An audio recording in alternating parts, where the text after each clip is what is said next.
Baik, Bismillahirrahmanirrahim. Assalamualaikum warahmatullahi wabarakatuh. Alhamdulillah hari ini kita bisa ketemu tatap muka lagi ya di eh, apa namanya sesi ke-9 untuk presentasi dan diskusi materi kelompok 5 dan kelompok 6. Nah, untuk presentasinya silakan.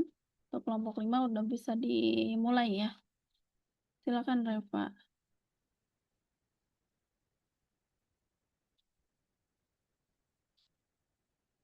Siapa yang share linknya? Yang share materinya? Suara.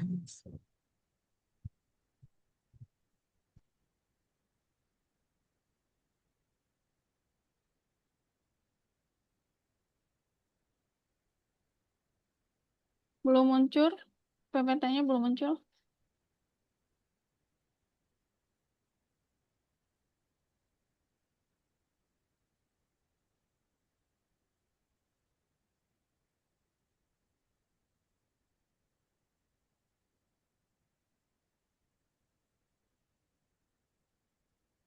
Nida,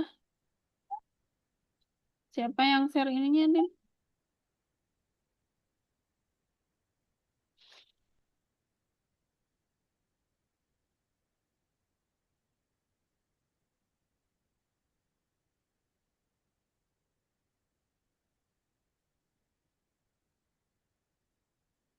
Jadi belum ada ini.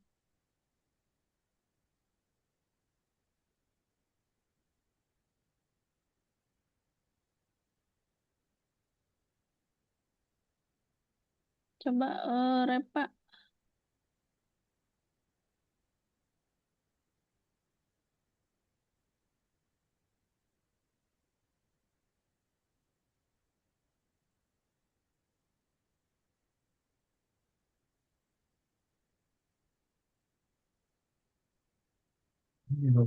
Iya. Gimana sih? Iya.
Gimana?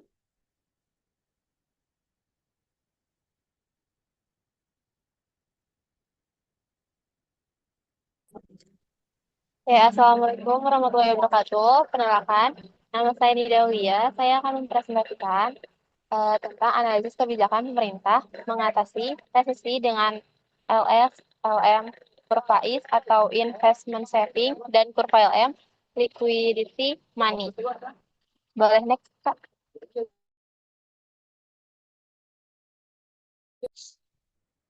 Di kelompok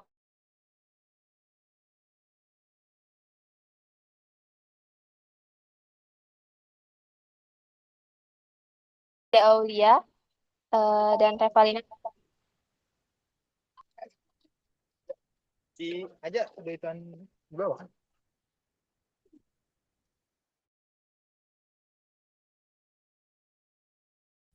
Oke, kita akan pertama ada pendahuluan, kedua ada landasan teori, ketiga ada metode pengerjaan, empat analisis dan pembahasan, lima kesimpulan, enam daftar pusaka.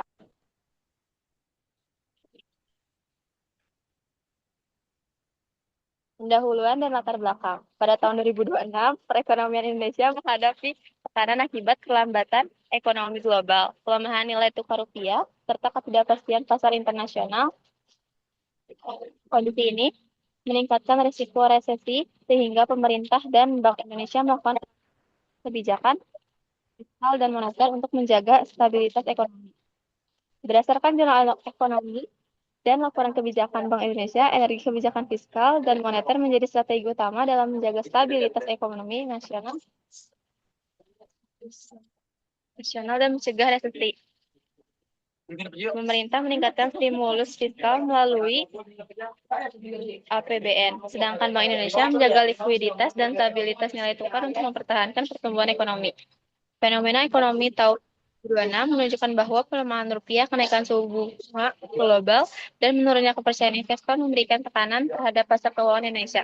Bank Indonesia bahkan menaikkan suku bunga acuan menjadi 5,25%. Untuk menjaga stabilitas rupiah dan mengendalikan risiko inflasi akibat tekanan eksternal. Oleh karena itu, analisis kebijakan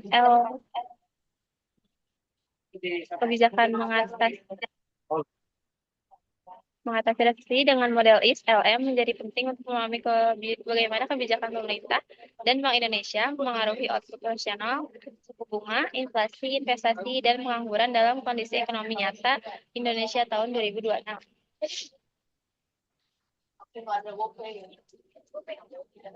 Tujuannya, 1. Menjelaskan kasus pemerintah, menaikkan G, fiskal, dan BI menurunkan suku bunga atau moneter. 2. Mengidentifikasi dan menggambarkan efek terhadap Y dan M. 3. Menjelaskan crowding out dan liquidity trap.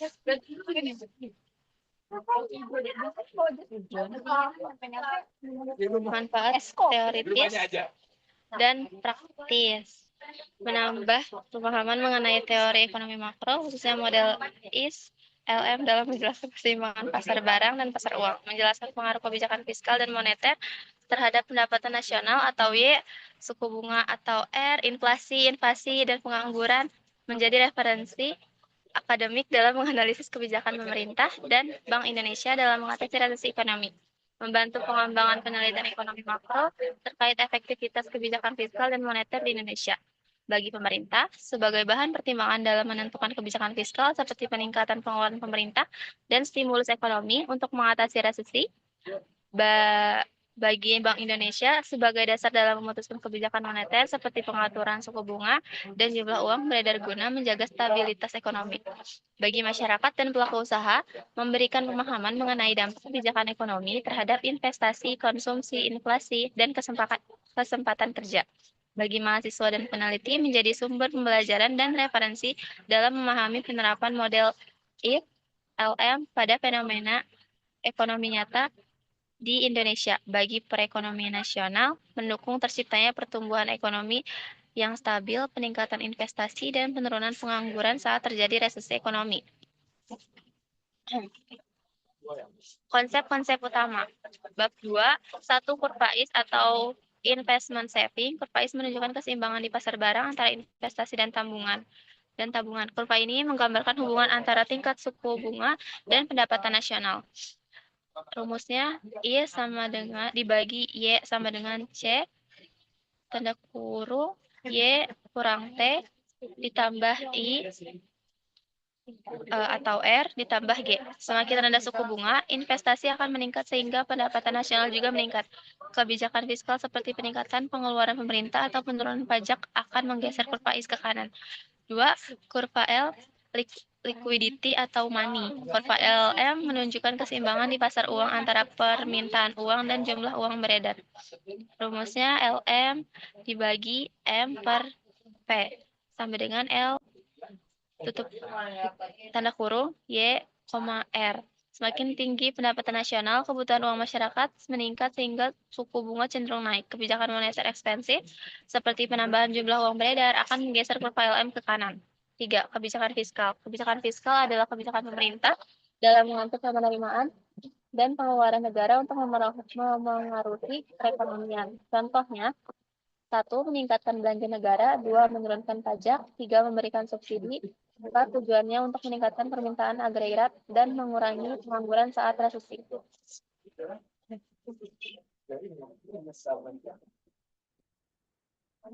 Next, Kak.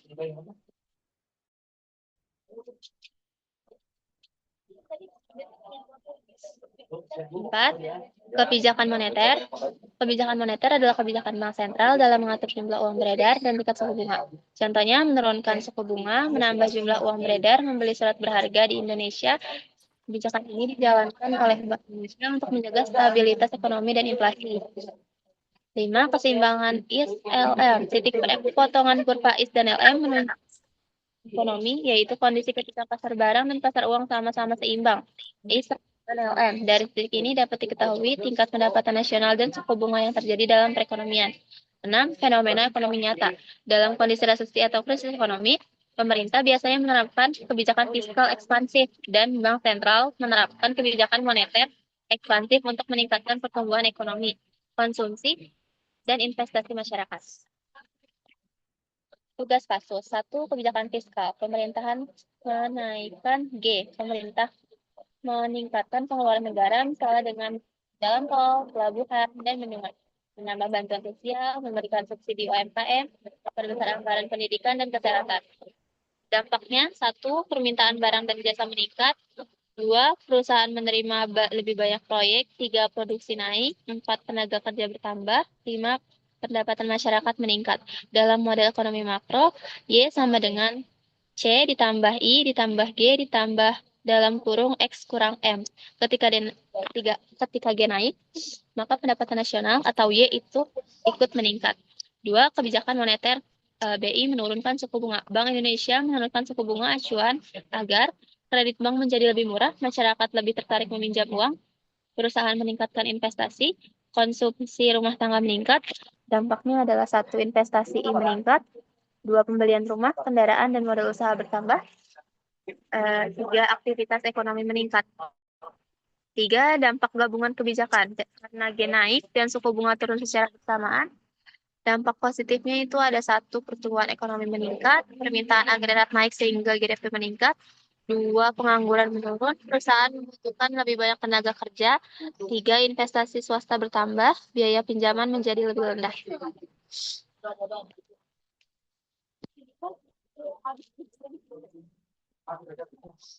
4. Risiko kebijakan. Jika dilakukan terlalu besar atau terlalu lama, dapat menimbulkan inflasi, permintaan meningkat terlalu cepat sehingga harga-harga naik. 2. Defisit anggaran, pengeluaran pemerintah meningkat lebih besar dari penerimaan negara. 3. Utang negara bertambah, pemerintah mungkin harus berutang untuk membiayai belanja.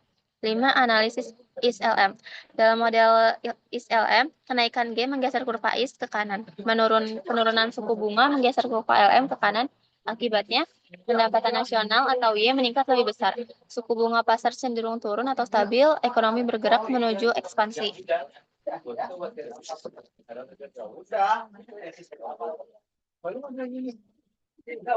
Oke, boleh next dilanjut, Kak.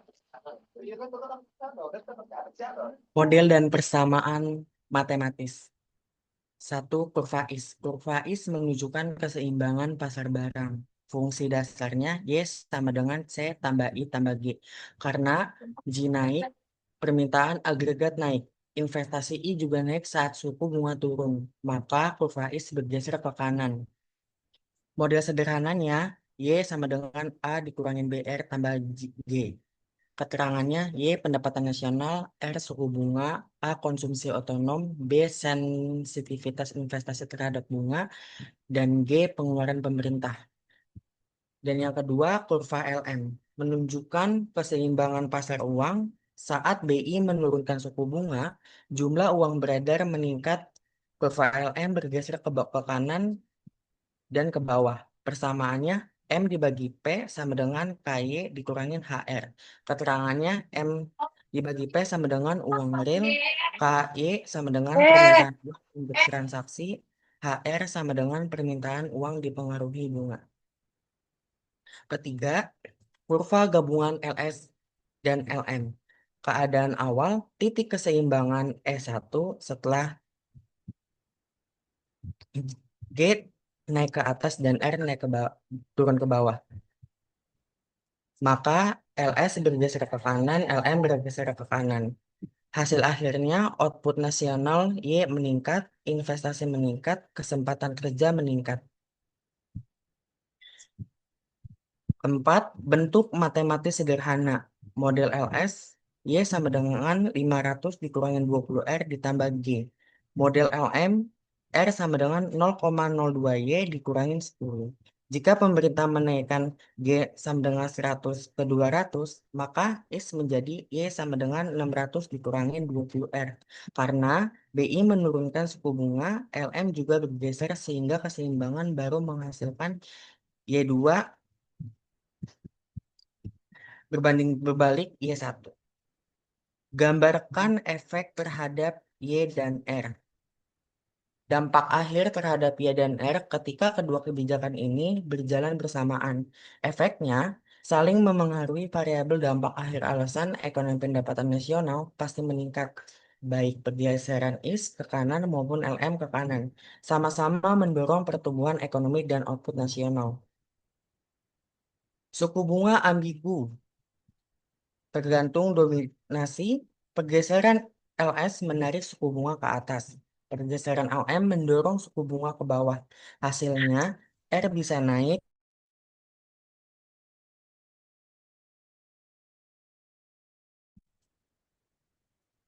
crowding out, dan liquidity trap. Yang pertama, crowding out. Crowding out adalah kondisi ketika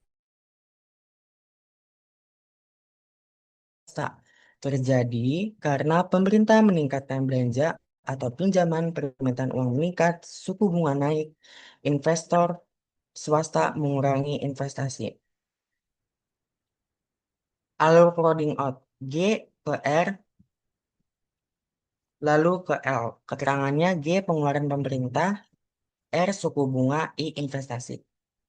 Dalam kurva LS dan LN, kurva IS bergeser ke kanan karena G naik. Permintaan uang meningkat, titik keseimbangan baru menyebabkan suku bunga naik. Akibatnya, sebagian investasi swasta terdesak keluar, crowded out. Contohnya, pemerintah membangun banyak proyek besar dengan utang negara. Permintaan dana meningkat sehingga bunga bank naik. Perusahaan swasta akhirnya menunda investasi karena biaya pinjaman mahal. Liquidity trap. Liquidity trap adalah kondisi ketika suku bunga sudah sangat rendah sehingga kebijakan moneter tidak efektif lagi. Masyarakat lebih memilih menyimpan uang tunai daripada membeli obligasi atau berinvestasi. Ciri-cirinya, suku bunga mendekati nol, permintaan uang sangat tinggi, tambahan uang beredar tidak menurunkan bunga lagi, ekonomi tetap lesu. Bentuk matematis pada kurva LN, M dibagi P sama dengan KY dikurangi HR. Saat liquidity trap, R sama dengan 0. Maka penambahan M tidak banyak memengaruhi R, LM menjadi hampir horizontal. Next. Metode pengerjaan tugas bab 3. Yang pertama, sumber data yang digunakan adalah Bank Indonesia dan jurnal. Yang kedua, alat analisis yang digunakan adalah grafik. Yang ketiga, pembagian tugas kelompok. Yang pertama, Anissa Lutfiah menyusun laporan bab 1 dan bab 2. Dan yang kedua, Nida Aulia menyusun laporan bab 3 dan membuat grafik. Yang ketiga, Revalina Payangan menyusun laporan bab 4 dan bab 5. Dan saya sendiri mencari referensi menyusun laporan tugas dan PowerPoint. Hasil perhitungan. Bab 4, analisis dan pembahasan. Berdasarkan data Bank Indonesia dan Jurnal Ekonomi, pemerintah Indonesia menerapkan kebijakan fiskal ekspansif melalui kenaikan belanja APBN. Sedangkan Bank Indonesia menurunkan BI rate untuk meningkatkan investasi dan pertumbuhan ekonomi. Kurva IS, buka kurung Y sama dengan C tambah I tambah G tambah buka kurung X dikurangin M. Kurva LM, M dibagi P sama dengan L, buka kurung Y dikali R. BI rate turun dari 6% menjadi 5,75%. Belanja pemerintah G naik sekitar 200 triliun. Investasi meningkat kurang lebih 8%. Pertumbuhan ekonomi naik dari 5,0% menjadi 5,2%. Misal fungsi konsumsi C sama dengan 200 ditambah 0,75 Y. Investasi I sama dengan 300 dikurangin 20 R. Pengeluaran pemerintah J sama dengan 500, pajak T sama dengan 100. Maka kurva IS Y sama dengan 200 ditambah 0,75 buka kurung Y dikurangi 100 ditambah 300 dikurang 20 R ditambah 500. Hasil penyederhanaannya Y sama dengan 3.700 dikurang 80. Jika suku bunga turun sebelum R sama dengan 6%, sesudah R sama dengan 5,75%. Maka sebelum kebijakan, Y sama dengan 3.700 dikurangi 80, buka kurung 6 sama dengan 3.220. Sesudah kebijakan, Y sama dengan 3.700 dikurangi 80, buka kurung 5,75% sama dengan 3.240. Kesimpulannya, penurunan BI rate menggeser LM ke kanan, kenaikan APBN menggeser IS ke kanan, output nasional meningkat dari 3.220 menjadi 3.240, pertumbuhan ekonomi meningkat karena konsumsi dan investasi bertambah. Hal ini sesuai dengan penelitian tentang efektivitas kebijakan moneter dan fiskal di Indonesia dalam model LS serta LM. Berikutnya, Revalina Payangan dipersilakan.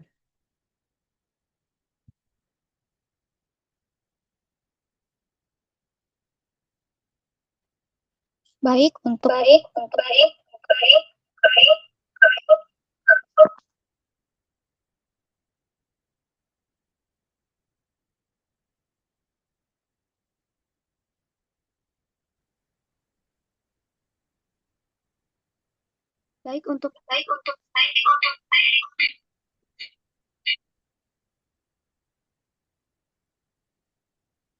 baik untuk bagian interpretasi terhadap keseimbangan ekonomi dalam model ISLM, keseimbangan ekonomi terjadi ketika pasar barang IS dan pasar uang LM berada pada titik yang sama.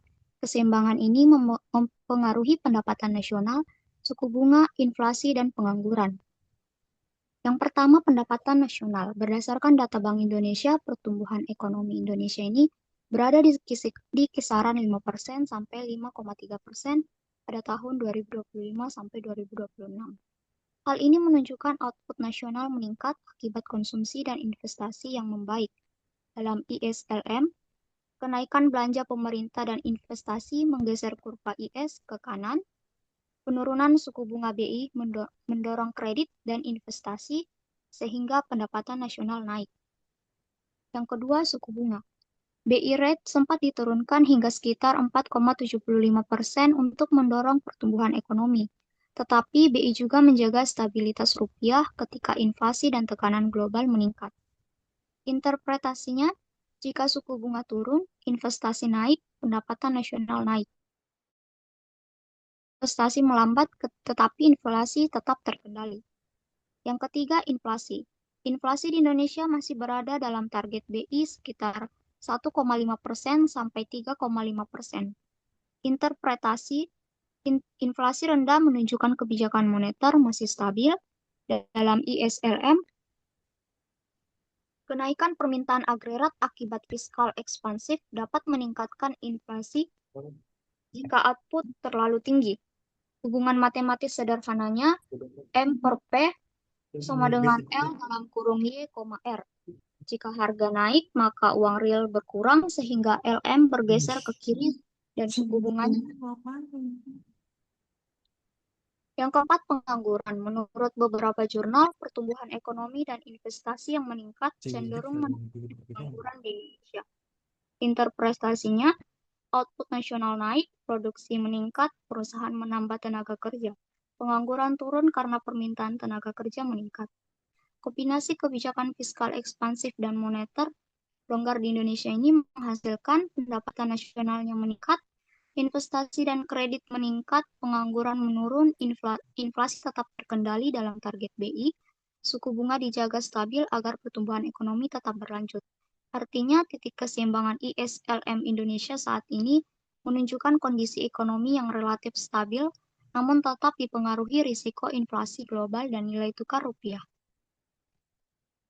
Selanjutnya untuk sensitivitas atau shock dalam model ISLM, shock adalah perubahan variabel ekonomi yang menyebabkan pergeseran kurva IS atau LM sehingga mempengaruhi pendapatan nasional, suku bunga, inflasi, dan pengangguran. Yang pertama, shock pengeluaran pemerintah. Jika pemerintah menaikkan belanja negara atau APBN, maka kurva IS-nya akan bergeser ke kanan. Dampaknya permintaan agregat meningkat, pendapatan nasional naik, pengangguran turun, suku bunga cenderung naik karena permintaan uang meningkat. Seluruh penelitian Indonesia, variabel pengeluaran pemerintah berpengaruh positif dan signifikan terhadap PDB Indonesia. Contohnya, infrastruktur dan bantuan sosial meningkatkan konsumsi masyarakat. Namun jika terlalu besar dapat menimbulkan crowding out, yang artinya kenaikan belanja pemerintah dapat menaikkan suku bunga sehingga investasi swasta menurun. Yang kedua, shock jumlah uang beredar. Jika Bank Indonesia menambah jumlah uang beredar, maka kurva LM-nya bergeser ke kanan. Dampak dari itu, suku bunga turun, kredit meningkat, investasi naik, pendapatan nasional meningkat. Hubungan matematisnya M per P sama dengan L di dalam kurung Y, R.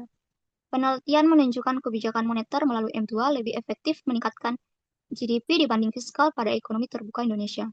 Namun jika JUB terlalu besar, inflasi meningkat, nilai tukar rupiah melemah, harga barang naik. Yang ketiga, shock ekspor.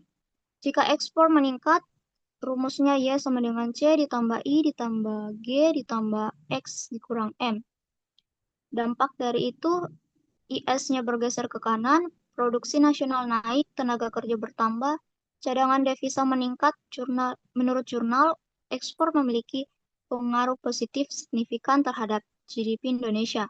Contohnya, kenaikan ekspor CPO, batu bara, dan nikel meningkatkan pertumbuhan ekonomi Indonesia. Menurut data dan jurnal Indonesia, shock fiskal, belanja pemerintah naik efektif meningkatkan output tetapi berisiko crowding out. Shock moneter efektif menurunkan suku bunga dan meningkatkan investasi. Shock ekspor meningkatkan pertumbuhan ekonomi dan devisa. Shock inflasi dan pelemahan rupiah dapat menekan pertumbuhan ekonomi melalui kenaikan suku bunga. Karena itu, Bank Indonesia dan pemerintah harus menjaga keseimbangan antara pertumbuhan ekonomi, inflasi, dan stabilitas nilai tukar. Output grafik pergeseran IS dan LM, kita bisa lihat di sini untuk grafiknya. Pada pergeseran kurva IS bagian kiri, dampak pergeseran IS ke kanan, belanja pemerintah naik, output Y atau pendapatan nasional meningkat dari Y0 ke Y1, lalu suku bunga cenderung naik dari RO ke R1. Lalu yang sebelah kanan pergeseran kurva LM, dampak pergeseran LM ke kanan ini, BI rate turun, suku bunganya turun dari RO ke R1, lalu pendapatan nasionalnya meningkat dari Y0 ke Y1. Kombinasi dari kebijakannya, jika pendapatan nasional meningkat, maka IS bergeser ke kanan dan BI rate-nya bergeser ke kanan. Maka output-nya meningkat lebih besar, suku bunga turun, investasi meningkat, konsumsi meningkat, pengangguran turun. Selanjutnya untuk kesimpulan dan rekomendasi kebijakan. Kesimpulan berdasarkan analisis model IS dan ISLM, kombinasi kebijakan fiskal dan moneter ekspansif efektif digunakan pemerintah Indonesia untuk mengatasi resesi. Kenaikan pengeluaran pemerintah meningkatkan permintaan agregat dan mendorong pertumbuhan ekonomi. Penurunan suku bunga oleh Bank Indonesia meningkatkan investasi dan konsumsi masyarakat. Output nasional meningkat, pengangguran menurun, dan ekonomi bergerak menuju pemulihan. Namun jika dilakukan berlebihan dapat menimbulkan inflasi dan tekanan terhadap nilai tukar rupiah. Karena itu, pemerintah dan Bank Indonesia perlu menjaga koordinasi kebijakan agar pertumbuhan ekonomi tetap stabil tanpa menyebabkan inflasi tinggi. Simulasi kebijakan fiskal, pemerintah menaikkan belanja negara, infrastruktur bantuan sosial, subsidi UMKM, dampaknya belanja pemerintah naik sehingga kurva IS-nya bergeser ke kanan. Hasil simulasinya, output naik dari 3.200 menjadi 3.400 dan pengangguran turun dari 5,5% menjadi 5%. Kebijakan moneternya, Bank Indonesia menurunkan BI rate dari 6% menjadi 5,75%, menambah jumlah uang beredar, sehingga dampaknya ketika jumlah uang beredar, maka kurva LM-nya akan bergeser ke kanan. Hasil dari simulasinya, investasi meningkat, kredit perbankan naik, konsumsi masyarakat bertambah, pertumbuhan ekonomi meningkat. Yang ketiga, kebijakan dari nilai tukar. Bank Indonesia menjaga stabilitas rupiah melalui intervensi pasar falas, menjaga cadangan devisa, pengendalian inflasi impor, sehingga dampaknya rupiah lebih stabil, inflasi impor menurun, kepercayaan investor meningkat, ekspor tetap kompetitif, hubungan sederhananya kurs stabil, sehingga inflasi terkendali. Rekomendasi dari kebijakannya, jangka pendek, tingkatkan belanja pemerintah untuk mempercepat pemulihan ekonomi. Turunkan suku bunga secara bertahap agar investasi meningkat. Stabilkan nilai tukar rupiah untuk menekan inflasi. Bangunan industri dan ekspor, perkuat UMKM dan lapangan kerja, jaga koordinasi antara pemerintah dan Bank Indonesia. Dan jangka panjangnya, menjaga inflasi tetap rendah dan stabil, memperkuat ketahanan ekonomi nasional, meningkatkan produktivitas dan daya saing ekspor Indonesia, sehingga kesimpulannya koordinasi kebijakan fiskal, moneter, dan nilai tukar dalam model ISLM efektif untuk mengatasi resesi serta menjaga stabilitas ekonomi di Indonesia. Sekian dari saya kembalikan kepada moderator.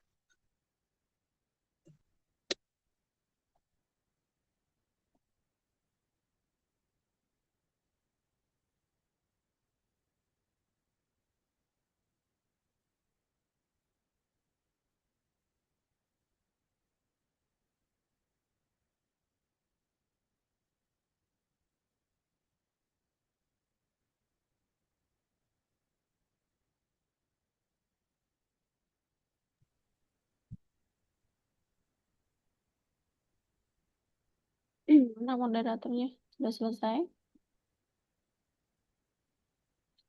Menawar ya?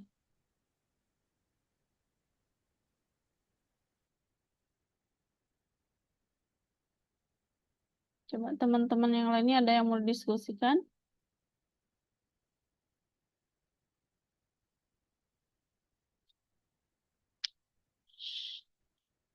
Tadi perhitungan kebijakannya ada tidak, Reva?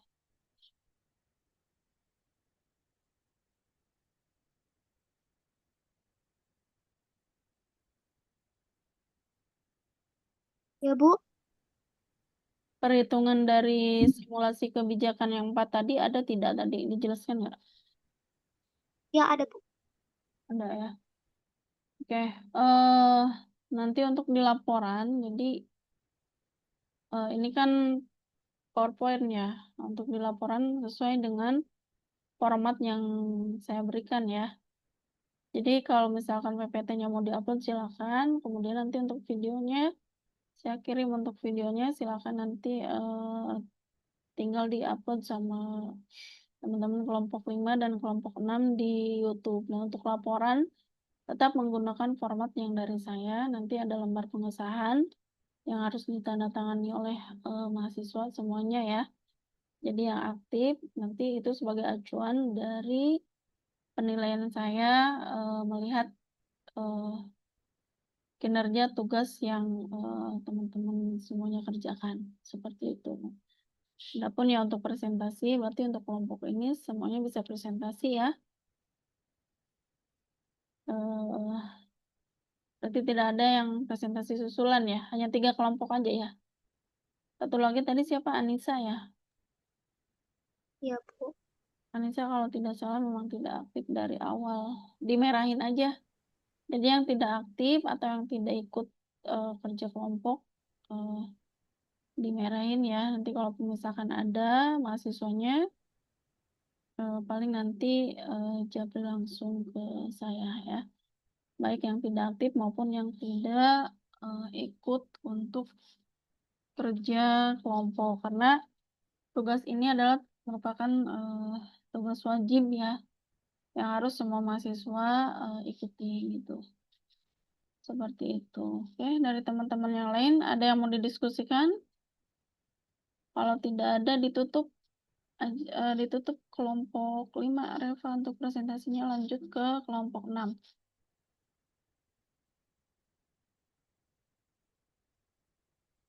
Silakan tutup dulu presentasinya.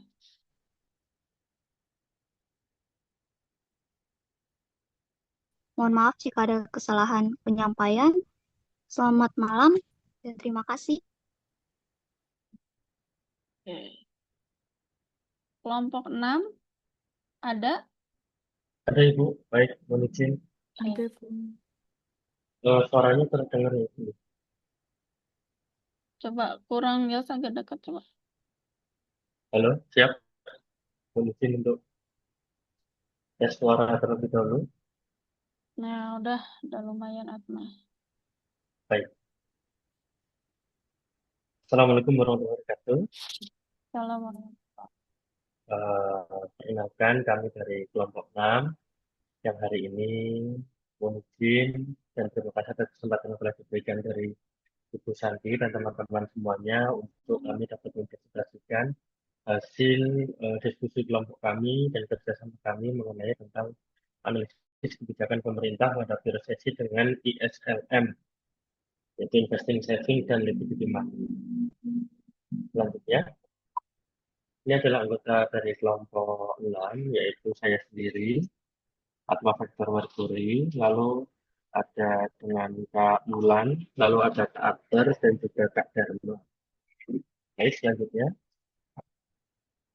Materi presentasi hari ini adalah seputar dari 5 bagian. Yang pertama adalah pendahuluan, lalu landasan teori, termasuk selanjutnya dalam metode pengerjaan, analisis dan pembahasan, serta perkembangan dan teknologi kebijakan.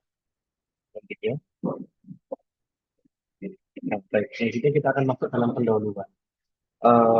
Hari ini mungkin kami dari kelompok 6 berupaya semaksimal mungkin untuk singkat saja, tetapi tetap masuk pada inti permasalahan dari materi yang akan kami dari kelompok 6 sampaikan dan presentasikan. Inti dari pendahuluan ini adalah menjelaskan bahwa terjadi sebuah fenomena, bukan hanya teori, tapi adalah fenomena yang terjadi pada transisi kuartal 4 2025 dan ke Q1 2026. Jadi kami dari kelompok 6 kasih limitasi di situ. Q4 2025 dan Q1 2026, yaitu pemerintah menjalankan ekspansi fiskal yang sangat amat masif, dan ini sudah menjadi isu nasional, termasuk beberapa di sosial media seperti Ferry Irwandi dan sebagainya pun juga sempat mengangkat kasus ini, bahwa dalam kenyataannya pemerintah banyak mengeluarkan belanja pemerintah atau government spending melonjak dari 328 T menjadi 815 triliun lewat programnya yang kita semua pasti sangat amat familiar. Yang pertama adalah MDB, penyalurannya melalui SPBD dan KDMP. Belanja pemerintah ini bisa termasuk belanja pegawai, bahkan belanja modal juga, itu pengadaan seperti kemarin ada motornya, ada pick up dan sebagainya. Tetapi kalau di kuartal Q4 2025 dan Q1 2026 memang fokusnya adalah pada NDG, karena kasus-kasus yang banyak muncul kemarin itu banyak terjadi di Q2. Selanjutnya, sebagai konsekuensi, penerimaan pajak justru malah terkoreksi tajam dari 64 triliun menjadi 394,8 triliun. Dan ini yang mendorong Bank Indonesia ikut bergerak. Sehingga saat itu, karena limitasinya adalah Q4 dan Q1 2026, BI rate itu diturunkan ke 4,25%. Dengan harapan suku bunganya rendah, orang-orang mau menyalurkan kredit. Tapi dengan kondisi saat ini, ketika presentasi ini dibuat, belum terjadi beberapa hari ke belakang. Karena hari ke belakang ini suku bunga BI sudah menjadi 5,75%. Yang mana basis poinnya semenjak data sampai naik 100 basis poin. Nah, tentu kasusnya berbeda. Kalau kita fokus pada presentasi ini, kita fokus pada adanya government spending yang besar, lalu pemerintah juga ingin menurunkan rate BI agar masyarakat bisa melakukan uh, aktivitas ekonomi, karena memang saat itu pajaknya terkoreksi cukup tinggi. Nah, hasil akhirnya yaitu PDB naik dari 5,39% menjadi 5,61. Sementara investasi swasta tetap stabil. Dan inilah yang nanti akan kita bahas. Tapi intinya dari ini semua adalah eh, PDB-nya naik atau pertumbuhan ekonominya naik juga memang karena ada andil besar dari government spending. Selanjutnya, next slide. Nah, selanjutnya, tujuan dan manfaat dari presentasi ini yang pertama adalah menjelaskan teori ISLM atau yang membentuk slope dan progression kurvanya, lalu menganalisis dampak sebelumnya, lalu menganalisis dampak kebijakan fiskal yang ekspansif seperti NBP, POPDES, dan juga termasuk biaya belanja pegawai yang dibayarkan kepada SPBD, dan juga moneter terhadap keseimbangan Y dan R. Selanjutnya, memberikan secara data ada atau tidaknya closing up dan liquidity trap pada periode Q4 2025 dan Q1 sampai Q1 2024. Itu data yang tersedia di website. Lalu manfaat teoretisnya adalah memberikan bukti empiris bahwa model ISLM yang klasik atau ISLM yang kita pelajari sebelumnya masih sangat relevan untuk memecah fenomena makro di Indonesia yang terjadi. Model secara teorinya sudah sangat amat jauh tahunnya, tetapi memang masih sangat amat relevan. Selanjutnya manfaat praktisnya adalah menegaskan bahwa kebijakan anti resesi harus dirancang sebagai policy mix, yaitu fiskalnya jalan dan juga moneternya jalan. Sehingga sebuah fenomena yang sangat menyedihkan ketika ada orang-orang fiskal dari Kementerian Keuangan bilang ini harusnya usahanya dari BI, sedangkan BI juga bilang ini karena Kementerian Keuangan terlalu banyak mengeluarkan atau melakukan pemborosan. Nah, itu sebenarnya fenomena yang menyedihkan. Harusnya semuanya itu mix dan memang Bapak Presiden, Prof. Subianto lah yang memang memiliki kendali paling absolut tentang perekonomian di Indonesia. Meskipun pasar mengendalikan, tetapi pemerintah seperti apa yang dijelaskan dari Yasmin Fisher, bahwa pemerintah pun juga bisa melakukan intervensi terhadap kebijakan pasar yang ada di negara yang ada. Jadi ini kita membahas bahwa tidak bisa mengandalkan fiskal saja atau moneter saja, tetapi semuanya memang harus mix. Selanjutnya, alasan teori dan konsep utamanya, mohon izin untuk mempersingkat bahwa pasar barang atau di kurva IS itu hubungan negatif antara R dan Y. Suku bunganya maka turun, maka biaya pinjamnya adalah murah. Kalau biaya pinjamnya murah, orang-orang, investor, dan sebagainya memiliki keberanian untuk meminjam, investasinya naik, maka konsumsinya juga diharapkan juga ikut naik. Sehingga sangat dipengaruhi, sehingga ketika belanja pemerintah ini meningkat seperti gaji SPPG dan program MBG itu berjalan, maka akan menciptakan multiplier karena basisnya adalah barang-barang yang memang sampai atau rantai pasoknya yang sampai uh, penikmat terakhir dari MBG yaitu adalah siswa. Selanjutnya adalah pasar uang yaitu kurva LM hubungan positif antara R dan Y-nya naik, maka kebutuhan uang transaksinya juga naik. Jika M-nya tetap, suku bunga itu terdorong naik atau itu tergantung preferensi likuiditasnya seperti apa. Lalu broadening out effect yaitu resiko ketika ekspansi G yang dibiayai utang menyerap dana pasar, maka menaikkan R dan akhirnya menyingkirkan investasi swasta. Jadi swasta juga tidak berani untuk masuk. Lanjut di liquidity trap, kondisi ekstrim saat suku bunga mendekati nol, sehingga tambahan uang pribadi tidak lagi efektif merangsang ekonomi, maka kurva LM menjadi horizontal. Ini adalah sebuah dilematis yang terjadi di dalam beberapa kasus ekonomi, karena ketika suku bunganya nol, maka malah orang-orang yang harusnya itu menjadi mau untuk meminjam, tetapi ternyata investor berpikir bahwa ternyata uangnya sudah terlanjur banyak, sehingga tidak akan merangsang ekonomi, dan investor akan lari, akan keluar dari kondisi pasar atau state negara itu. Lanjutnya, slide itu, yaitu adalah tentang pembahasan rumus. Ini adalah persamaan sistematis yang kita pelajari bersama-sama. Baik, selanjutnya akan dilanjutkan oleh rekan saya. Dipersilakan. Baiklah, mohon izin Ibu dan rekan-rekan semua, apakah suara saya terdengar jelas? Halo? Tes? Terdengar Mas Akbar? Ya. Oh, benar. siap. Baiklah, selanjutnya kami akan membahas bagaimana metode pengerjaan dari kasus ini secara makroekonomi. Pertama, kita bahas dulu bagaimana tugas ini kami laksanakan, bahwa pendekatan yang digunakan adalah kuantitatif deskriptif. Artinya, kami menggunakan simulasi yang memanfaatkan data-data dari pihak ketiga seperti Kemenq, BPS, dan BI terkait dengan belanja pemerintah, penerimaan pajak dari Kemenq, kemudian PDB dan jumlah investasi swasta dari BPS, kemudian BI rate, serta jumlah uang beredar dari Bank Indonesia. Sumber data kami dari Kemenq menjelaskan bagaimana gambaran uh, uh, uh, realisasi APBN untuk pembelanjaan penggerak ekonomi kerakyatan yang diarahkan kepada MBG, kemudian stimulus kepada KDMP, serta pembelanjaan gaji pegawai untuk SPPG.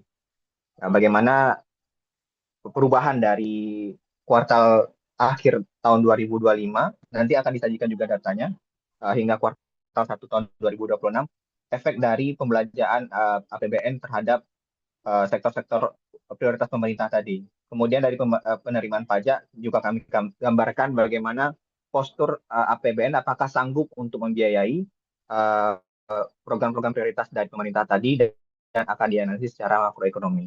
Kemudian dari BPS kita akan mengambil data PDB yang menggambarkan tingkat pendapatan nasional sebagai sumbu horizontal pada kurva IS dan LM yang nanti akan dibahas. Kemudian bagaimana investasi swasta terdampak akibat adanya aliran dana APBN kepada sektor-sektor yang diprioritaskan tadi, yaitu belanja-belanja untuk MBG, KDMP, dan SPPG tadi. Kemudian secara dari BI, kita menggunakan data BI rate untuk merepresentasikan pergerakan tingkat suku bunga pada sumbu vertikal kurva ISLM. Kemudian bagaimana jumlah uang beredar akibat dari belanja atau intervensi pemerintah melalui pembelanjaan APBN untuk 3 program prioritas tadi. Next. Dari data-data pihak ketiga tadi dikumpulkan, diperbandingkan data kuartal 4 tahun 2025 dan kuartal 1 tahun 2026. Untuk PDB terjadi kenaikan dari 5,39% ke 5,61%. Kemudian untuk belanja pemerintah naik drastis tajam karena khusus untuk program prioritas tadi terjadi belanja yang cukup signifikan dari 328 triliun ke 815 triliun. Kemudian penerimaan pajak kita bandingkan dari kuartal 4 2025 dan kuartal 1 2026 cukup turun tajam. Walaupun ada faktor-faktor seperti penyampaian SPT tahunan yang masih bisa dipertimbangkan, namun untuk data ini akan kita gunakan yang terjadi penurunan dari 622 triliun ke 394 triliun. Kemudian bagaimana investasi swasta terpengaruh dari apakah nanti kebijakan moneter dan fiskal yang akan dilaksanakan, apakah mempengaruhi investasi swasta. Namun di data ini kita tampilkan cukup stabil atau naik tipis dari 49,69 triliun ke 498,8 triliun. Kemudian bagaimana BI rate terpengaruh dari kebijakan moneter nantinya, yang digambarkan pada data ini turun dari 4,75% di kuartal 4 dan turun ke 4,25 di kuartal 1. Kemudian bagaimana jumlah uang beredar nanti dipengaruhi akibat dari belanja pemerintah tadi yang merupakan injeksi likuiditas naik dari 10.133 triliun ke 10.355 triliun. Next. Kemudian pembagian tugas kelompok sudah dibagikan untuk kelompok kami. Untuk Mas Victor Mekuri menyusun bab 1 dan bab 2, kemudian Mbak Ulan menyusun bab 5 dan penyusunan PPT, kemudian saya untuk penyusunan bab ketiga, dan Mas Dharma untuk penyusunan bab keempat. Next, dilanjutkan oleh Mas Dharma. Baik, terima kasih Bu Santi dan rekan-rekan sekalian. Di sini mungkin saya akan membahas tentang inti analisis terkait kebijakan pemerintah menghadapi resesi dengan investment saving sama liquidity money. Nah, di sini di kuartal 1 2026 kita lihat pemerintah itu melakukan ekspansi fiskal yang sangat agresif, di mana belanja negara itu melonjak dari 328 triliun di kuartal 4 2025 menjadi 815 triliun di kuartal 1 2026. Itu naiknya hampir 2 kali lipat hanya dalam satu kuartal. Nah, lonjakan ini sebenarnya bukan tanpa arah. Ada 3 program utama yang tadi sebenarnya sudah disampaikan, yaitu pertama program makan bergizi gratis atau MBG. Ini program bantuan sosial yang efeknya efek penggandaan itu langsung terasa karena mengaktifkan banyak UMKM, kemudian pemasok bahan pangan lokal hingga rantai logistik di daerah-daerah. Nah, uang pemerintah itu berputarnya cepat dan langsung di sektor real. Kemudian yang kedua itu ada koperasi Desa Merah Putih. Nah, di sini suntikan modal ke koperasi desa ini menyentuh langsung lapisan ekonomi yang di daerah yang selama ini tidak terjangkau sistem perbankan secara konvensional. Nah, roda ekonomi itu bergerak dari akar dari daerah melalui koperasi tersebut. Kemudian yang ketiga mungkin itu gaji pegawai SPPG yang langsung berdampak di konsumsi masyarakat. Nah, pembayaran gaji yang secara otomatis itu menambah daya konsumsi karena langsung ditransmisikan oleh penerima gaji untuk konsumsi di masyarakat secara langsung. Nah, saat belanja itu melonjak, penerimaan pajak malah justru turun tajam dari 622 triliun menjadi 394 triliun. Sebenarnya ini bukan anomali, tapi menurut kami suatu bagian dari strategi. Karena dengan pajak yang lebih rendah, kemungkinan pendapatan masyarakat bertambah besar yang artinya dapat langsung dibelanjakan atau menjadi konsumsi. Nah, kombinasi belanja yang naik dan pajak turun secara teoritis maupun empiris dapat menggeser kurva investment savingnya ke kanan secara agresif yang mencerminkan ekspansi permintaan agregat di pasar barang. Oke, next. Nah, lewat kurva ini kita dapat penjelasan bahwa dalam kurva liquidity money-nya melalui yang tadi pemerintah sudah gelontorkan dana melalui ekspansi tanpa dukungan sisi moneter mungkin akan terjadi permintaan uang yang melonjak, suku bunga yang naik dan investasi swasta bisa tertekan. Nah, disinilah Bank Indonesia mengambil peran, yaitu menurunkan suku bunga acuan dari 4,75 menjadi 4,25. Dan yang lebih penting, di sini BI menyuntikkan likuiditas ke pasar. Jumlah uang beredar atau M2 itu naik dari 10.133 triliun menjadi 10.355 triliun. Nah, ini bertambah sekitar 222 triliun.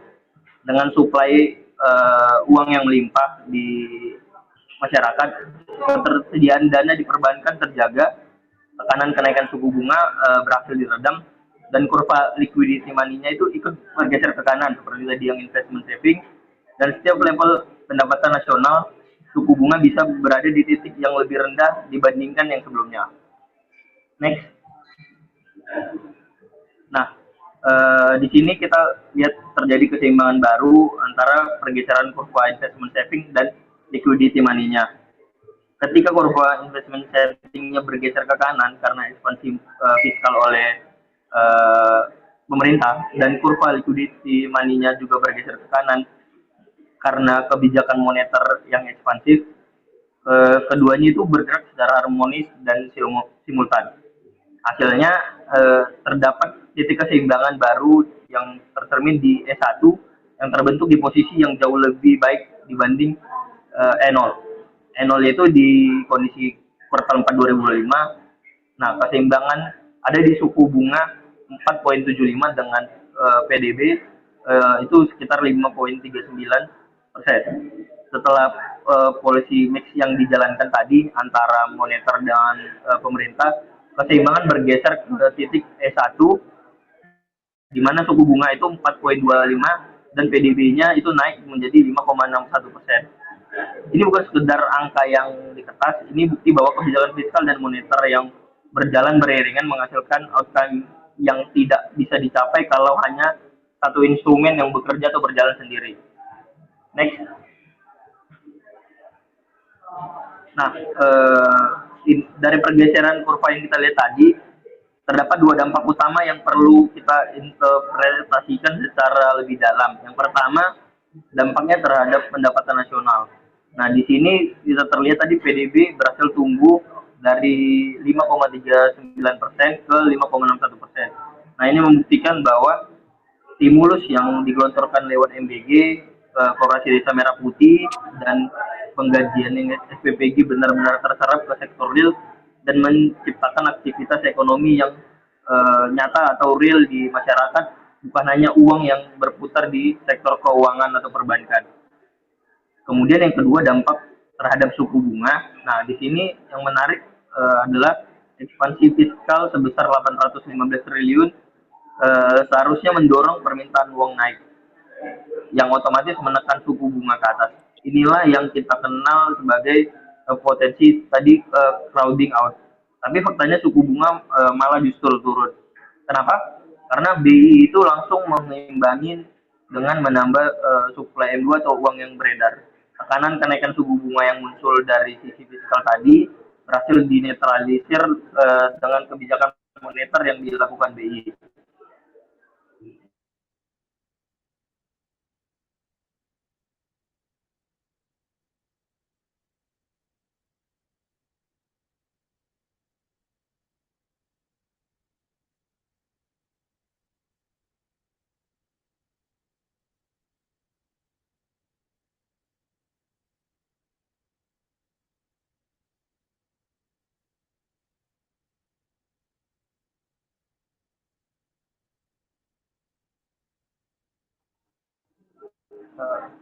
Maaf Bu, terpotong lagi di jalan, baru udah balik dari bandara Bu, maaf. Nah, di sini tadi terkait dengan interpretasi keseimbangan ekonomi yang terbentuk. Jadi efek nyata dari koordinasi yang baik antara pemerintah dan Bank Indonesia, di mana fiskal dan moneternya bergerak secara harmonis, terbentuk keseimbangan ekonomi yang tepat. Next.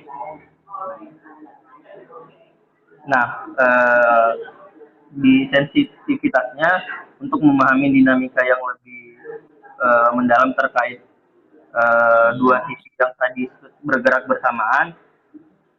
Pertama, secara shock fiskal, yaitu antara belanja pemerintah sama penerimaan pajak.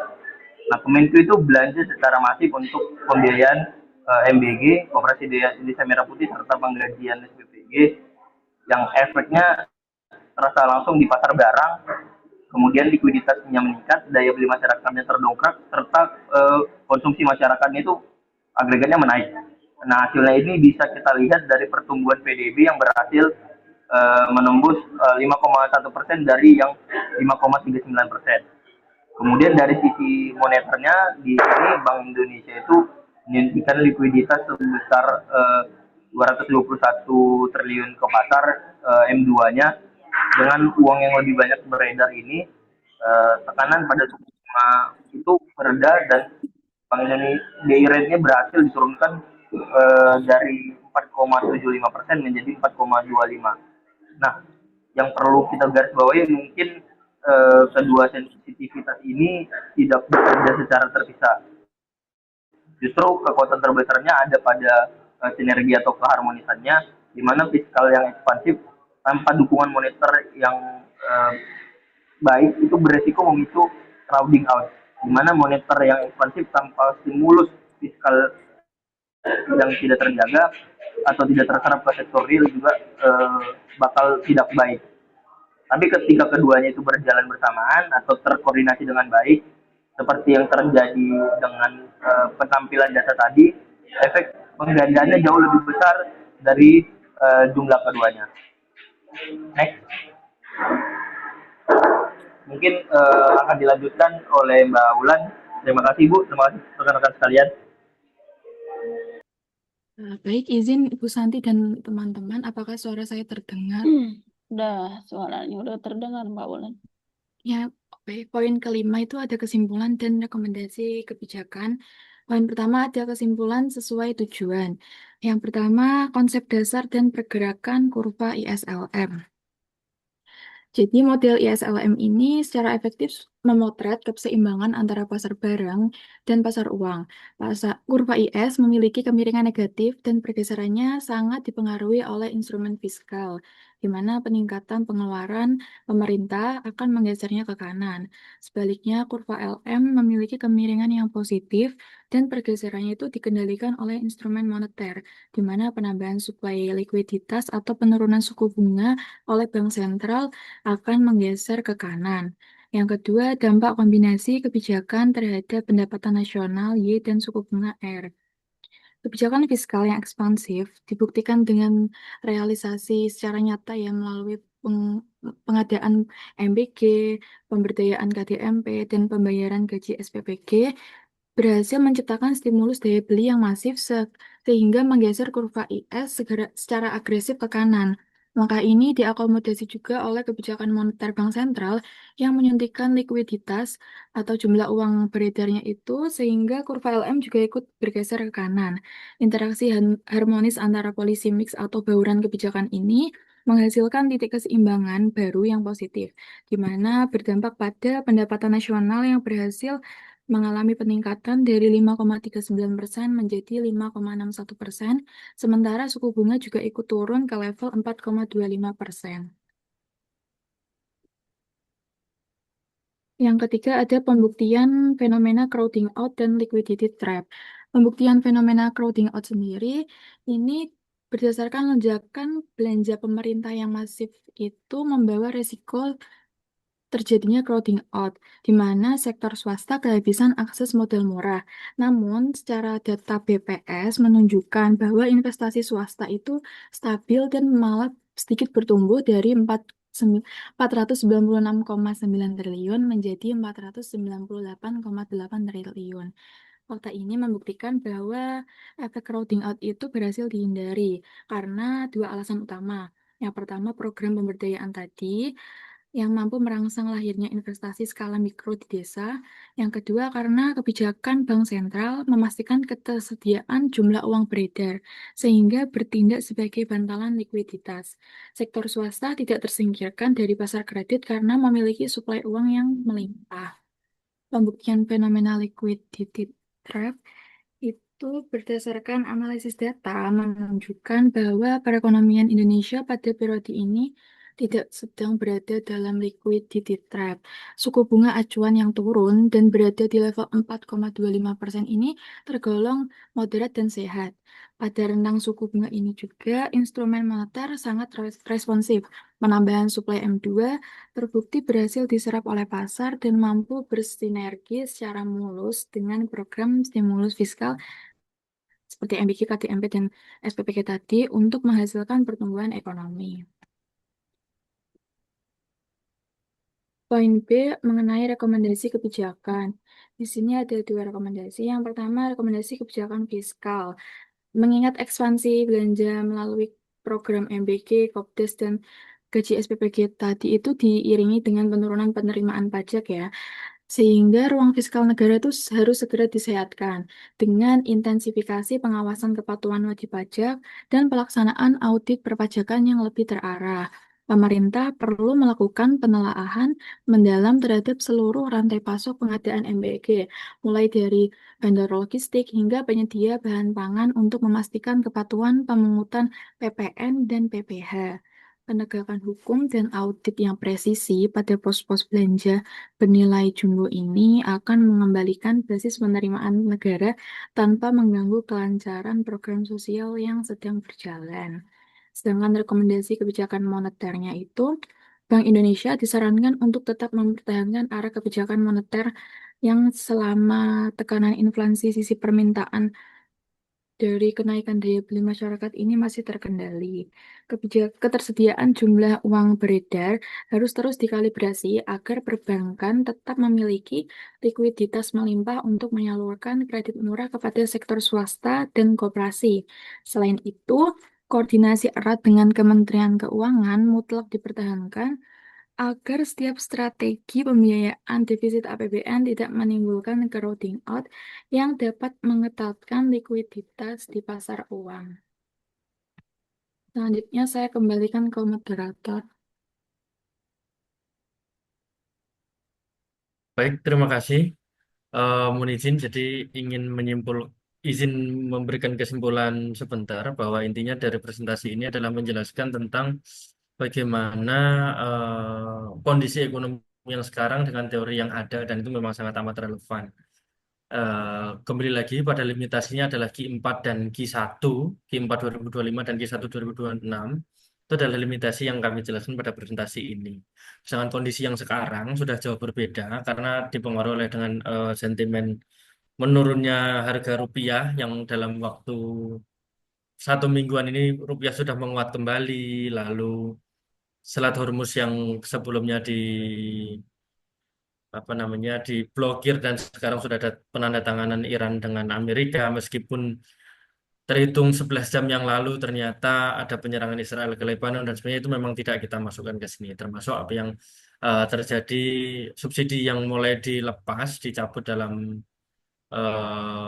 Pertamax. Kalau Pertalite masih itu tidak kami jelaskan di sini. Tapi pada intinya kami pada sebuah kesimpulan yang sudah dijelaskan dari Kak Ulan tadi dan juga kami dari kelompok 6 memohon arahan, pandangan dan selalu juga masukan kepada Ibu Santi dan juga eh, kepada teman-teman semuanya. Terima kasih.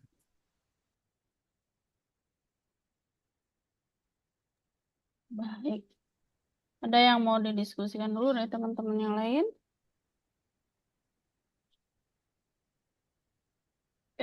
Ini tadi Mas Atma tadi diambil dari data real dari BPS ya. Iya Ibu, mohon izin. Tapi ketika Q4 dan Q1 saat itu pada waktu pengerjaannya kan kami sekitar di bulan-bulan Idul Adha ya. Jadi data Hmm, Q2 beberapa memang belum rilis Ibu, mohon izin. Oke. eh Berarti yang tadi dijelaskan itu data dari bulan sebelumnya. Baik Ibu, benar. Dari eh, kuartal 4 2025 dan kuartal 1 2026. Oke, berarti yang terkait untuk yang data real sekarangnya eh, belum ada ya, belum dijelasin ya. Ah, baik, izin Ibu untuk data real sekarang kemarin pada waktu kami diskusi Mm, memang beberapa belum rilis. Akhirnya kami memutuskan agar datanya tetap lengkap mundur 1 kuartal. Kami tidak mengambil bulanan tapi kuartal Ibu. Iya, 2022. per kuartal kan, berarti kan datanya kan. Baik, iya Ibu. Kayak Ya, masalah tadi untuk perhitungan margin apa suku bunga mengenai apa APBN belanja yang jumbo ya, yang dipakai untuk MBG, kemudian koperasi Kopdes Merah Putih. Nah, itu tadi cukup menarik sih kalau menurut saya, karena kan itu lagi trending topik ya kemarin ya, apalagi baik Ibu, masalah siap. apalagi masalah MBG, MBG yang sangat luar biasa gitu. Kemudian masalah kurs rupiah juga gitu kan. Terus sekarang sudah mulai alhamdulillah turun ya. Kemarin sempat mengalami kenaikan berapa 18 sampai 18 ribu ya tembus ya. Sampai 18 ribu. Iya sampai 18 ribu kan kursnya benar-benar luar biasa. Paling nanti ini aja untuk tambahan di laporan ya. Nah, ini sudah masuk belum yang kuartal terbaru yang tadi ditambahkan? Baik, mohon izin Ibu Santi yang keduanya belum Ibu. Nah, oke. Nanti untuk di laporannya paling itu dimasukin aja ya. Baik, siap Ibu. Mohon izin Ibu, ini murni bertanya Ibu. Nanti kalau di Q2 kan Hmm. paling harusnya Juni ini kan cut off. Takutnya munculnya nanti bulan Juli atau Agustus atau ada arahan Ibu. Mohon izin. Oh, nggak masalah. Pokoknya untuk yang data, kalau datanya kan pasti rilisnya nanti ya. Setidaknya untuk yang penjelasan yang tadi itu, apa namanya, dimasukin dulu aja. Nanti tinggal paling untuk data realnya kan memang tidak sekarang ya. Biasanya di bulan-bulan yang akan datang gitu. Tidak masalah, itu menurut analisis dari teman-teman aja yang sekiranya memang eh apa namanya, yang tadi sudah dijelaskan untuk masalah yang kuartal terbaru itu tetap dimasukin aja di penjelasan ya. Cuman dikasih note untuk data rilisnya memang belum muncul, gitu aja. Baik, siap Ibu. Matur nuwun atas arahan Ibu. Oke, tadi untuk perhitungan suku bunga mengenai yang kuartal, yang penjelasan mengenai MBG itu tadi sudah dijelaskan belum ya? Mohon izin Ibu, maaf tidak begitu terdengar tadi. Tadi untuk yang perhitungan suku bunga yang mengenai apa namanya, kebijakan-kebijakan yang tadi kan ada kebijakan moneter, fiskal dan lain sebagainya, itu sudah ada penjelasan perhitungannya belum tadi tuh? Baik Ibu, ada tadi bagian dari penjelasan aja Ibu. Perhitungannya ada. Perhitungannya belum ada Ibu. Nah, itu nanti tolong dimasukin di laporan perhitungannya agar lebih lengkap ya. Baik, siap Ibu. Terima Jadi kasih. tidak hanya menjelaskan inti atau hasilnya saja. Karena kan nanti saya akan baca dari mana hasilnya. Kalau misalkan memang sudah ada perhitungannya, saya bisa melihat nih. Oh, misalkan untuk contoh margin ini tuh didapat dari perhitungan ini gitu kan. Kemudian dari yang kebijakan moneter apa tadi, fiskal misalkan, itu didapat dari sini. Nanti biar biar biar saya analisis juga gitu kan untuk perhitungan-perhitungannya.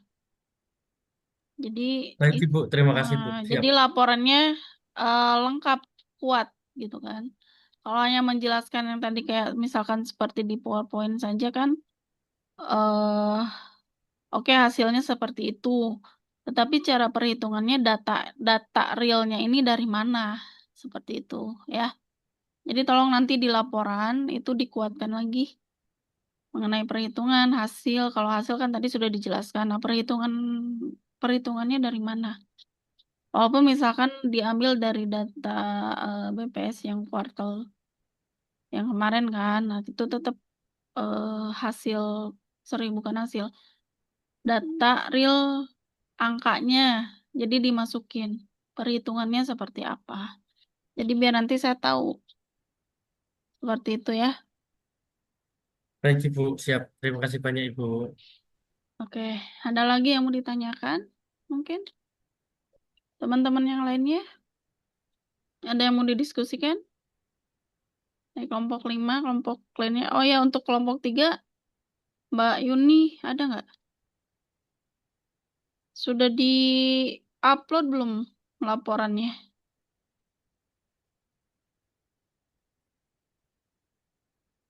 Adakah kelompok 3? Jadi nanti setelah presentasi ini, upload laporan ya. Upload laporannya yang sesuai dengan format. PPT-nya juga boleh di-upload juga. Nanti untuk link video yang ini, yang presentasi, videonya akan saya kirim. Nanti silakan teman-teman dari kelompok 5 dan kelompok 6 di-upload di YouTube nanti. Dikirim ke saya untuk linknya ya. Terus jangan lupa paling lambat upload itu di hari Senin ya.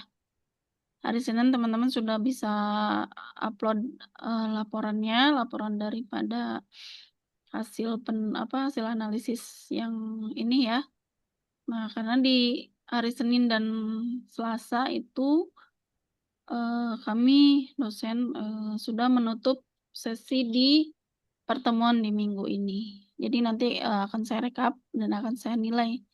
Saya lihat untuk rekapan aktivitas dari teman-teman semua, termasuk ke presensi gitu ya. Jadi untuk laporan yang sekarang kelompok 5 dan 6 jangan lupa laporannya diupload biar nanti saya lihat dan saya kasih penilaian. Itu aja paling ya. Untuk kelompoknya yang belum dan yang tidak aktif sekali lagi mohon dikasih tanda merah ya. Nanti kalau misalkan ada kelompok yang tidak aktif, misalkan yang tidak bisa atau tidak kerja kelompok, ketuanya atau perwakilnya konfirmasi ke saya. Karena nanti akan ada penilaian kan. Takutnya saya salah menilai juga gitu kan, salah menilai tapi mahasiswanya tidak ada. Nah, makanya saya minta untuk di lembar pengesahan nanti teman-teman untuk laporannya mohon ditanda tangan ya. Misalnya kayak Atma nih, nanti di laporan tanda tangan, kemudian Mbak Wulan dan yang lainnya seperti itu ya. Itu paling untuk malam pertemuan Vikon untuk malam ini, hari ini ya. Ada yang mau ditanyakan dulu sebelum saya tutup? Presentasinya belum Sudah ditutup. cukup, Bu. Ya, Sudah cukup. baik, sudah paham ya. Nanti untuk penilaian kelompok 1, 2 sudah saya nilai. 3, 4, 3 kemarin sudah saya tanyakan ke kelompoknya, belum diupload ya, dan belum saya lihat lagi sudah diupload apa belum untuk yang hari ini. Kelompok 4 kalau tidak salah sudah saya nilai, tinggal kelompok 5 dan 6 yang untuk sekarang ya. Nah, untuk yang UTS nanti teman-teman bisa dilihat paling lambat di tanggal 24 ya. Jadi sedang apa namanya masih saya nilai untuk hasil UTS-nya. Itu saja paling untuk pertemuan hari ini ya. Nanti persiapan di minggu depan berarti kelompok 7 dan 8 ya. Sekarang kan 5 dan 6. Ya, 7 dan 8 untuk minggu depan ya. Baik, itu aja paling. Kalau tidak ada yang mau ditanyakan lagi, insya Allah minggu depan kita tetap buka lagi ya. Di jam yang sama, mohon maaf, seharusnya di jam 8 tadi, karena hari ini kebetulan saya untuk kuliah tatap mukanya di 2 kelas. Tadi selesai dari kelas AK 902 ya. Jadi sama presentasinya 2 kelompok, baru selesai di jam 8:30. Mungkin nanti di minggu depan pun jamnya kurang lebih sama ya. Atau misalkan nanti kalau misalkan lebih cepat selesainya nanti saya konfirmasi lagi di grup. Seperti itu aja paling ya. Baik, kalau tidak ada yang ditanyakan sudah cukup paham dan jelas. Kalau tidak ada yang ada yang kurang dipahami nanti bisa di grup WA boleh bertanya ya atau japri ke saya. Itu aja paling untuk pertemuan hari ini. Saya tutup dengan mengucapkan alhamdulillahirrahmanirrahim. Terima kasih teman-teman yang bisa bergabung. Dan kelompok 5 dan 6 sudah presentasi dan diskusi. Jangan lupa diupload untuk laporannya paling lambat hari Senin ya. Itu aja paling untuk pertemuan hari ini. Saya selalu ya semuanya ya. Tetap semangat. Nah, billahi taufiq wal hidayah. Assalamualaikum warahmatullahi wabarakatuh. Waalaikumsalam. Waalaikumsalam. Terima kasih, Bu. Terima kasih, Bu. Sama. Nanti untuk ininya rekodnya atau rekamannya saya kirim ya. Baik, Bu. Oke.